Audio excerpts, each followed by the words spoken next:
পৃথিবীর যে কোনো প্রান্ত থেকে, দেশ থেকে হোক বা বিদেশ থেকে হোক, যারা বিদেশেতে আছেন কাউকে বশীকরণ করবেন বা বাধ্যগত করবেন, সে হোক আপনার স্ত্রী বা আপনার স্বামী, বা দেশে আছেন আপনার স্বামী আপনাকে অত্যাচার করে বা আপনার স্ত্রী পরকীয়া করে, পরকীয়ায় লিপ্ত আছে, স্বামী পরকীয়ায় লিপ্ত আছে। তো কিভাবে বশীকরণ করবেন?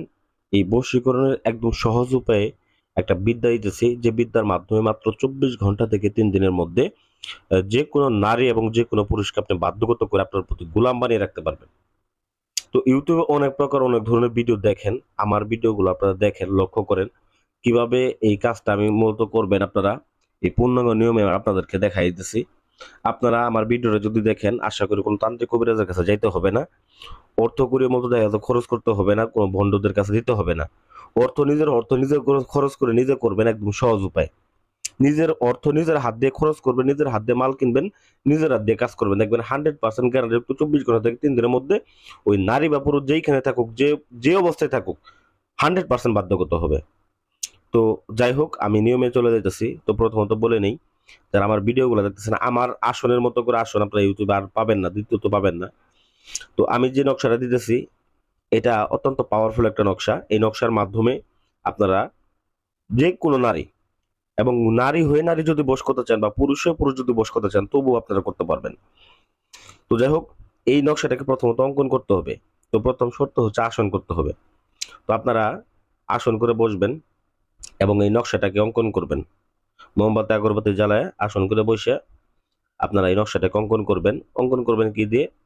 আপনার বাজার থেকে, বিশেষ করে এই সকল বশীকরণের নকশা অঙ্কন করার জন্য আমি আপনাকে বলি, বেশ কিছু বিদ্যা আছে বা বেশ কিছু নিয়ম আছে। নিয়মগুলোর মধ্যে যেমন মেশক জাফরান কালি, কামসিঁদুর এবং অন্যান্য যে জিনিসগুলোর মধ্যে, যেটা হচ্ছে আপনার নাপাকি চালান বা বিহুদি চালানগুলোর মধ্যে যেটা ব্যবহার করা হয় ছেলেদের ছেলেদের ক্ষেত্রে মেয়েদের বীর্য, বা মেয়েদের ক্ষেত্রে ছেলেদের বীর্য। তো বীর্য দেওয়া মাসিক রক্ত দ্বারা আপনারা নকশা অঙ্কন করতে পারেন, যেগুলো নাপাকি চালান। তো এভাবে নকশা অঙ্কন করবেন। কোথায় অঙ্কন করবেন?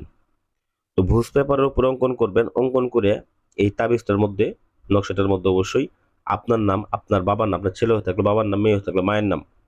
এবং এটা যদি আপনি মতো ছবির উপরে অঙ্কন করেন, সেক্ষেত্রে মা বাবার নাম না না দিলেও হবে। শুধুমাত্র আপনার নকশাটা ছবির উপরে অঙ্কন করবেন এবং কি আপনাদের নাম বসায় দেবেন, দিয়ে এটাকে একটা তাবিজের মধ্যে ভরবেন।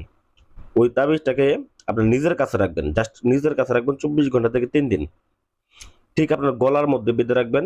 দুইটা তাবিজ অঙ্কন করবেন, একটা আপনার গলাতে ব্যবহার করবেন, আর একটা তাবিজ আপনি আপনার যে বিছানায় ঘুমান ওই বিছানার নিচে রাখবেন। একটা গলাতে ব্যবহার করবেন, একটা ওই বিছানার নিচে রাখবেন। মনোযোগ সহকারে শুনবেন।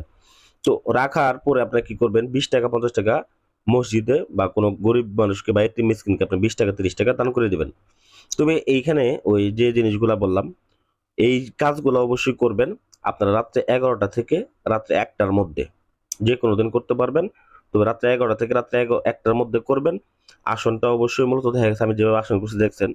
তো আপনারা ফল টল নিয়ে বসবেন এবং ফুল চন্দন দ্বারা, গোলাপ চন্দন দ্বারা আসনটা সুন্দর করে সাজায় নিয়ে তারপরে কাজ করবেন, কারণ আসনটা হলো গুরুত্বপূর্ণ বিষয়।